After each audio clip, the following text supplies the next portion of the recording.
Hello everyone! In front of me I have 2 Christmas sets and 3 Christmas minifigures. Christmas is coming up and I didn't want to wait another year to talk about these sets, so here's a review of sets 40564 Winter Elves Scene and 40602 Winter Market Stall and these 3 minifigs from Series 23.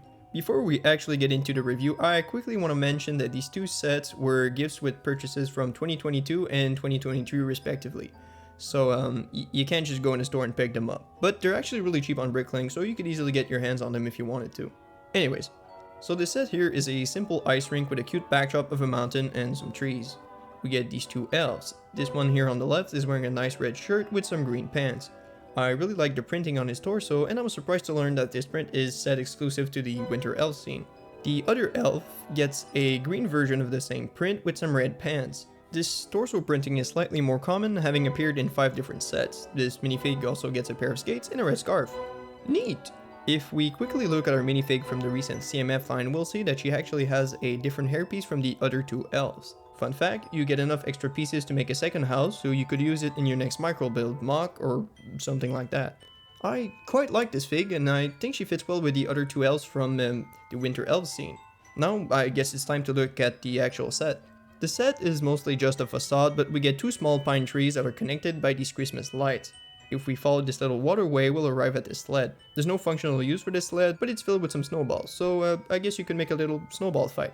Right next to it, we'll find this small ice rink. In the middle, there's a stud sticking out. This is so you can attach this elf and make him go around in a circle. Overall, this set is fairly simple, but I like it quite a bit. I like this fun play feature, I like the minifigs, I like the squirrel, I like the tree design, I like the colors. In other words, I think this is a really good set.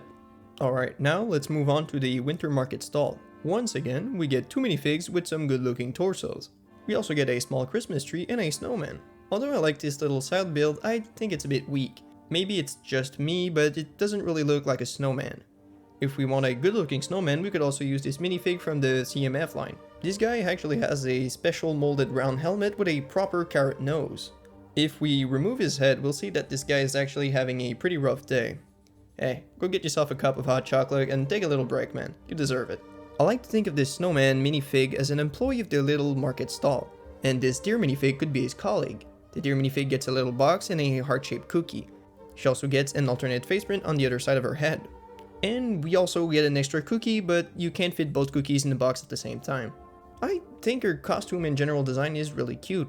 Both the snowman and deer woman could take a break together and share some snacks, so I think they work pretty well together. Okay, let's look at the actual market stall.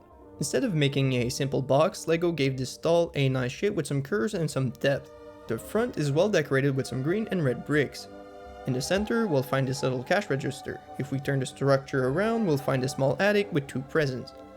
On the left side, we'll find this model train, and if we move to the right side, we'll find a nutcracker and a red and white rocket. As a French Canadian, I immediately got the reference. This is the red and white rocket from Tintin. That's pretty cool, right? But maybe I'm digging into this too much, or maybe no one noticed, but the rocket from Tintin is very much inspired by the V2 rocket from Nazi Germany. This rocket killed thousands of people and injured tens of thousands more during the war, so it feels a bit weird to include it in the LEGO set. Once again, I know this is supposed to be a fun little reference to the great Belgian comic book series, but I can't help but make the connection with the V2 rocket. And the thing is, I'm not sure how to feel about this. I think the designer's intentions were good, and I respect Werner von Braun and Hergé for their contributions to spaceflight and comic books, but I can't help but think of this rocket as a killing machine. And the weirdest thing is that Werner von Braun, the lead engineer for the V2 rocket, was also the lead engineer at NASA. He was behind the Saturn V rocket that sent people on the moon, just like in Hergé's comic book. So the connections don't stop. Do whatever you want with this information, I'm just rambling at this point. But I felt it was necessary to mention it in the video. I still like the set quite a lot. I like the nice shapes, the curves, the details, I like the minifigs, I like the small builds, and I like how this set can be combined with these 2 minifigures from the CMF line. Overall, I think both sets are pretty cool and I'm happy to have them in my collection. Anyways, Joyeux Noël, fröhliche Weihnachten, Merry Christmas, and Happy Holidays to all of you.